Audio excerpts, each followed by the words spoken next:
સુરત ખાતે કામરેજના પરબમાં એલસીબીની red gas બોટલનો મોટો જથ્થો ઝડપાયો છે। 229 ભરેલી અને ખાલી મળી કુલ 382 ગેસ બોટલ જપ્ત કરાઈ છે। 3 ટેમ્પા 3 બાઇક સહિત 6 વાહનો ઝડપાયા છે।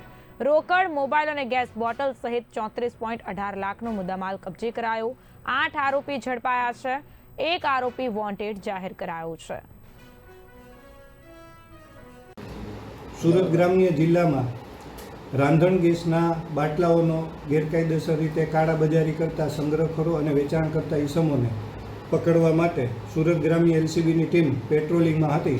તે દરમિયાન તેમને બાતમી મળેલ કે કામરેજના પરબ હોમ ઇન્ડસ્ટ્રીયલ વિસ્તારમાં દેવા મારવાડી નામનો વ્યક્તિ રોડ ઉપર વાહનો પોતાના આઈસર ટેમ્પોમાંથી બીજા વાહનોમાં રાંધણ ગેસના બાટલા અનલોડિંગ કરી રહેલ છે। જે બાતમીના આધારે એલસીબીની ટીમ સદર જગ્યાએ પહોંચતા 8 આરોપીઓ તેમજ એક વોન્ટેડ આરોપી અને 229 બાટલા ભરેલા અને 153 ખાલી બાટલા મળી આવેલ, જે ગેરકાયદેસર રીતે સંગ્રહખોરી કરી અને વેચાણ કરતા હતા। જે બાબતેની કામરેજ પોલીસ સ્ટેશનમાં વિગતવારની ફરિયાદ આપેલ છે, જેની તપાસ ઈરાન ઇઝરાયલ યુદ્ધની વચ્ચે જે પ્રમાણે ભારતની અંદર ગેસની બોટલની જે અછતની મોટી જે અફવા ઉડતી, જેના કારણે લોકોની જે છે તે પડાપડી જોવા મળતી। સીધા દ્રશ્યો તમને બતાવવાનો પ્રયત્ન કર્યો। હાલ સીધા કામરેજ ખાતે આવેલા છે। કામરેજના પરબ ગામ જે છે તેની અંદર ગો ગેસના જે બાટલા માફિયાઓ જે છે તે 2 નંબરમાં હેરાફેરી કરતા હતા। ચોક્કસપણે વાત કરવાનો પ્રયત્ન કર્યો। જે પ્રમાણે સીધા